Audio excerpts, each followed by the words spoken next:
but I'm going to do the Pretty Little Liars recap. They've had 3 episodes. Now, if you haven't watched Pretty Little Liars from episode 1, 2, and 3 of the 3rd season, then I guess stop watching the video right now and then go catch yourself up, because I will kind of give some things away. And if you haven't seen the 1st or the 2nd season, if you haven't even watched Pretty Little Liars at all, just stop watching the video right now, because I'm probably going to give some things away. First of all, in the ending of season 2, we found out who A was. Now, it's the same A as in the book, which is Mona, and they said it wasn't going to be the same A as in the book. So everyone was kind of really confused of who A was going to be. Watching the second last episode and the last episode, they're kind of like hinting to you almost that Mona is A, because she starts getting these text messages as well, and it's like, it's not really making sense, and they're even wondering why is she also getting A's texts, and just kind of doesn't solve everything. And the way that she is dealing with the text is kind of weird too. She's kind of like okay with it almost, and how she had gotten, I don't know, it was just really weird how she was getting texts, and that how she was talking about them, like, oh, do you know who A is? Do you think you know who A is? And all the questions that she was asking. So I was kind of figured like there's something shady going on with her.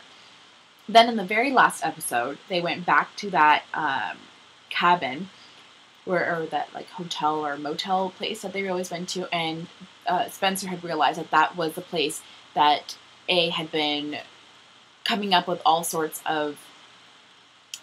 schemes and keeping everything in there. So she brings Mona back, and that was another thing. When that had happened, Mona was like, oh, I'll take you. And it was like, okay, yeah, you kind of figure that Mona has something to do with A. Because of that, she was so eager to go and see A. So I knew right away that that was Mona.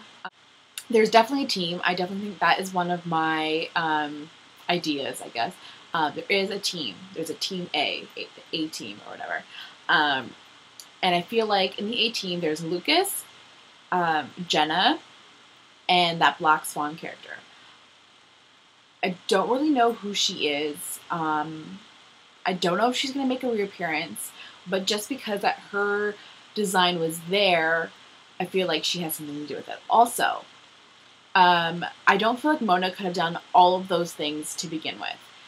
She had to be in a million places at once, and it was just like couldn't have been just her. Like, she had to have a team. Even in the very last episode of season 2, when she was at the very, very, very end, someone had come in, and she had said, I've done everything that you told me to. So I almost feel like there is someone else. She's working with someone. Another theory I have is that probably Allison is really alive, and that she is there. And she's kind of like making all this happen. Also, I knew that there was probably more than one A probably back in season 1. I'm getting all my seasons mixed up, but back in like the 1st and 2nd season, I feel like I knew that there was more than one A. There was one A that was helping them, there was one A that was trying to destroy them, and then there was the killer, and I thought that killer and A were the same, but I knew that the killer and A were completely different. And one was helping them solve the murder. So it was like, I feel like there was so many different A's, and that they're all kind of working together, but separate at the same time. I also think Maya has something major to do with it. In season 3, the first major thing that happens is they lose Emily and find her in the cemetery, and she's holding a shovel and standing above Allison's grave, and Allison is gone.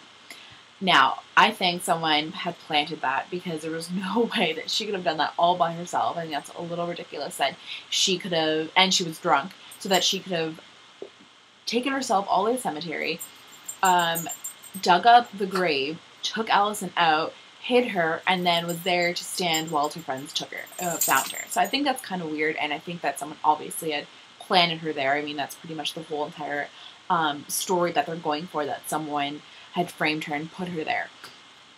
And you find out later in that episode that there's another A out there, and that they're texting again.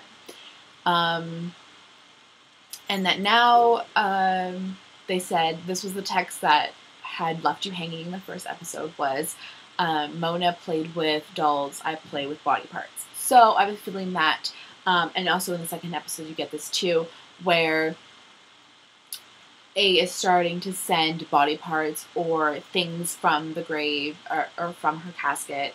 So you kind of, he's doing this A, I don't know if it's a he or she, this A is doing something completely different. I feel like this season they're not so much blackmailing them anymore, but they are kind of getting them to figure out what's going on with A, with Allison's death, and I feel like they're going to finally figure out how she died, or even if she died. So I feel like that's what A is doing now in this season, kind of doing something a little bit different. Kind of blackmailing them as well, maybe planting some things with them and framing them almost, but not so much as the same old blackmails that they used to do. The thing I want to talk about, I promise, is Jenna. Jenna in this season is really, really weird. She had eye surgery, and she said that it didn't work when it really did. I thought it had something to do with her doing something with A, and that Maya or Emily remembered being in a car with Jenna. So I figured like she had something to do with A now. But in this late episode, they followed Jenna and found her driving again in a car and tracked her down. Now, I really like this part because it was like, hey, finally. They always just saw stuff and assumed it and then ran with it. And it was like, you didn't really know what was going on. Like, Hannah seeing Lucas go into Mona's, she should have just, like, gone after Lucas and confronted them both right then and there.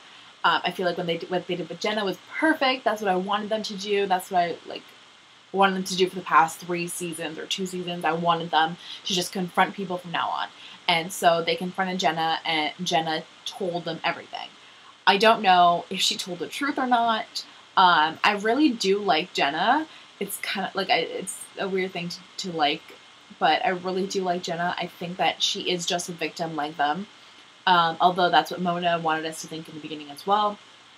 But I really do think that she is a victim as well, and that someone did try to kill her in the burning house, and I feel like that's Allison coming back and trying to kill her because maybe she knows too much. Another theory I have about the so-called A-team with Lucas, Jenna, that Black Swan person, and maybe Melissa, is that maybe they have like they're the other Hannah, Spencer, Arya, and Emily. That they're also getting threats and they're also getting blackmailed and all this other stuff. And they're just trying to cover their tracks as well. So that could also, that just literally came to my head, that could also be another theory that would be really interesting to see how that would play off too.